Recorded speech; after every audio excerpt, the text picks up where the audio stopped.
جب کوئی بہت بڑا کام ہونے جا رہا ہوتا ہے تو پہلے وہ اعلان کرتا ہے، ہم ایسا کرنے والے ہیں۔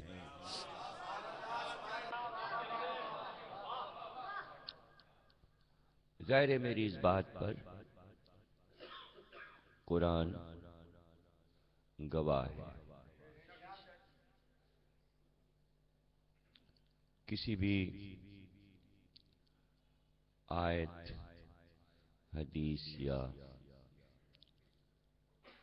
تاریخی جملے پر اچانک بغیر حوالے کے سنا دیا جائے تو انسانی دماغ حیرانی میں ہو جاتا ہے، حیرت میں آ جاتا ہے۔ جیسا کہ میں نے کہا کہ عام انسان کوئی کام کرنے سے پہلے پلاننگ کرتا ہے، یہ کریں گے، ایسا کریں گے، اور کہیں بھی بغیر کسی پلان کے کام کا آغاز نہیں ہوتا۔ ہر ایک مکان بنانا ہو یا ادارہ بنانا ہو تو انسان تو سوچتا ہے، غور کرتا ہے اس کے ہر پہلو پر۔ مالک کائنات کے لیے ایسا کوئی مسئلہ نہیں کہ وہ پہلے سوچے، پلان کرے۔ اس کے باوجود وہ اعلان کرتا ہے اور کہ ہم ایسا کرنے جا رہے ہیں۔ تو جہاں آپ بچپن سے سنتے آئے ہیں کہ وہ تو کن کہتا ہے اور ہو جاتا ہے،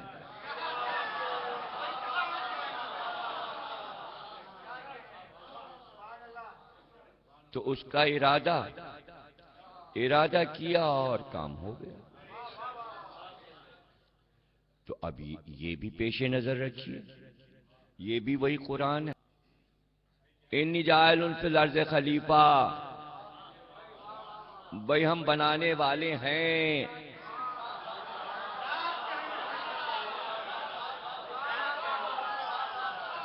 بنانا تھا تو کن کہتا، بن جاتا، بس آدم سامنے آ جاتے۔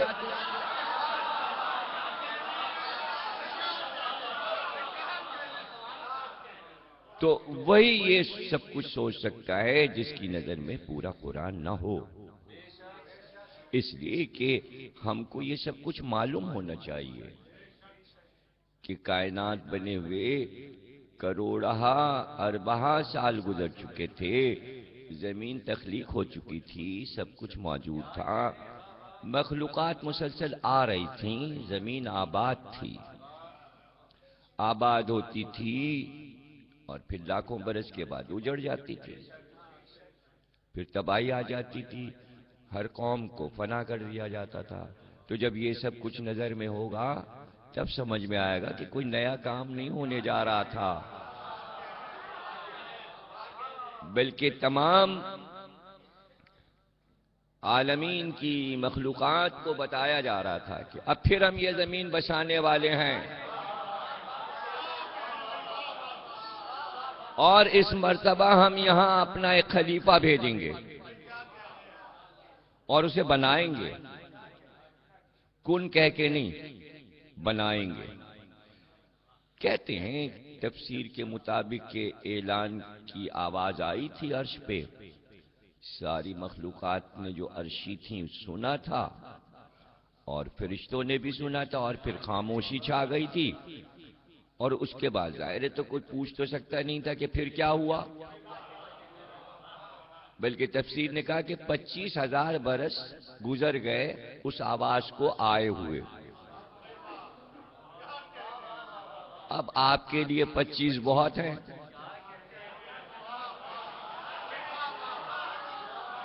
کہنے میں آپ کے لیے زیادہ ہیں 25. وہاں وہ کہہ رہے ہیں ہمارا ایک دن قرآن میں کہہ رہا ہے ہمارا ایک دن تمہارے 50,000 برس کے برابر ہے. تو ابھی اعلان ہوا ہے، ابھی تو آدھا دن بھی نہیں گزرا ہے.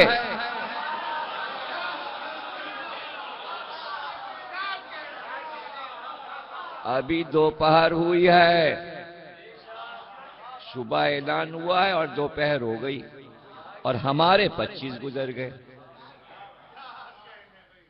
اب اس کو اگر آپ حدیثوں سے تفسیر سے سمجھیں گے تو بڑا مطالعہ کرنا پڑے گا، لیکن سائنس نے یہ بات مان ہی لی آخر کہ جب ہمارا نظام شمسی ہے تو جو ہماری یہ دنیا ہے، جو اس کی حدود ہیں، جس میں یہ سب سیارے اور چاند سورج ہیں، تو اس کی بھی حد کہیں ختم ہو جاتی ہے، پھر ایک اور دنیا شروع ہو جاتی ہے. تو اگر ہماری خلا سے انسان نکل جائے تو سب چینج ہو جاتا ہے، سب بدل جاتا ہے. اس لیے کہ ہم اپنے سورج کے تابع ہیں. سب نے اعلان سنا اور پورے عالمین میں آواز گونج گئی. 25,000 برس ہمارے گزرے، آدھا دن اس کا گزرا، اور 25,000 برس کے بعد آواز آئی. فرشتوں کو حکم ہوا زمین پر جاؤ اور مٹی لاؤ. ہم ایک بشر بنانے والے ہیں. اب یہ بھی ایک مرحلہ تھا، اس لیے کہ جب فرشتوں نے مٹی اٹھانا چاہی تو اس نے شکوہ کیا، یہ تو میرا کلیجہ لے کے جا رہے ہیں، یہ کیوں مجھے نوچ رہے ہیں؟ شکوہ کیا زمین نے. تو اللہ نے کہا اچھا ہم تجھے اس کے بدلے میں جو خاک تو ہمیں دے گی، ہم تجھے تمام سیاروں پہ بلندی دے دیں گے.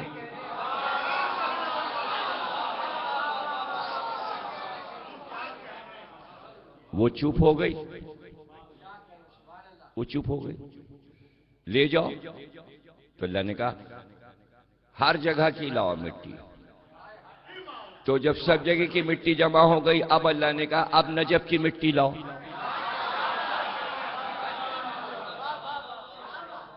نجف کی مٹی لاؤ اور پھر اب کربلا کی مٹی لاؤ. فرشتے خاک اڑا رہے تھے اور مٹی جمع کر رہے تھے، مٹی جمع ہو رہی تھی. جب کربلا پہنچے تو پھر زمین چیخی، ہم تو نہیں لے جانے دیں گے. اللہ نے آواز دی کہا ہم تجھے شفا بنا دیں گے.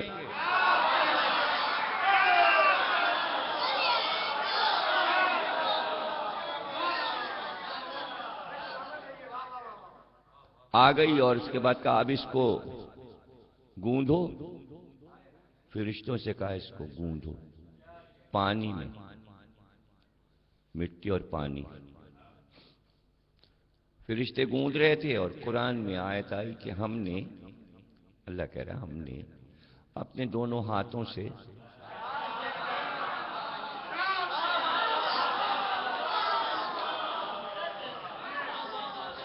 یہ تو بھائی ایک بات ہے نا کہ مٹی گوندھنے پر فرشتوں کے، اس نے کہا میں نے گوندھی اور اپنے دونوں ہاتھوں سے.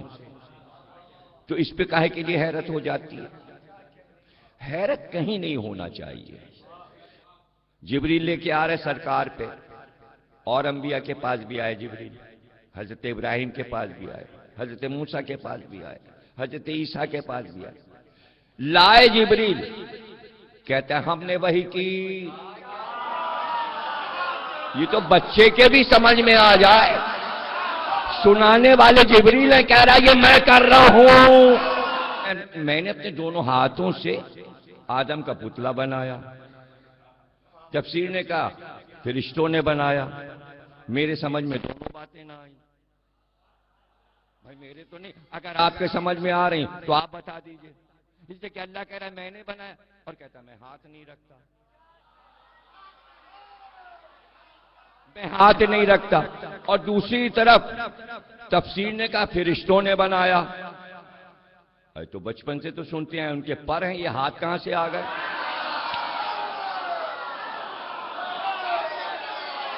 پتہ چلا خبر بے پر کی ہے، پر ہے مگر بے پر کی ہے، کوئی دو ہاتھ ہیں جو سب کچھ بنا رہے ہیں۔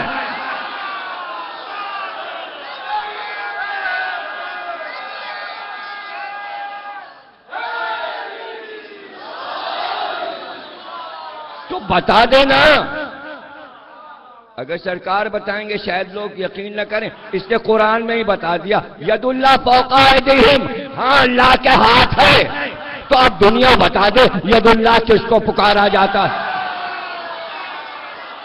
تو اللہ اس کو اس طرح بیان کر دیتا ہے کہ ہم نے اس طرح آدم کو بنایا، ہم نے اعلان کیا، اعلان کیوں کیا؟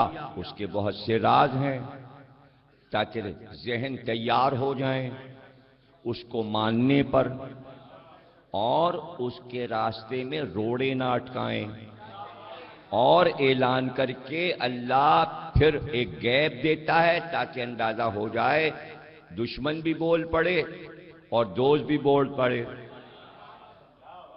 ابھی تک تو دشمن بھی چپ ہے اور دوست بھی چپ ہیں، تو پھر ایک اور اعلان ہوا، جیسے ہی ہم اس میں روح پھونکیں سجدے میں گر جانا۔ اب یہ آخری امتحان تھا، پتہ لگانا تھا یہ جو چیز میں نے بنائی ہے اس کا دشمن کون ہے اور دوست کون ہے۔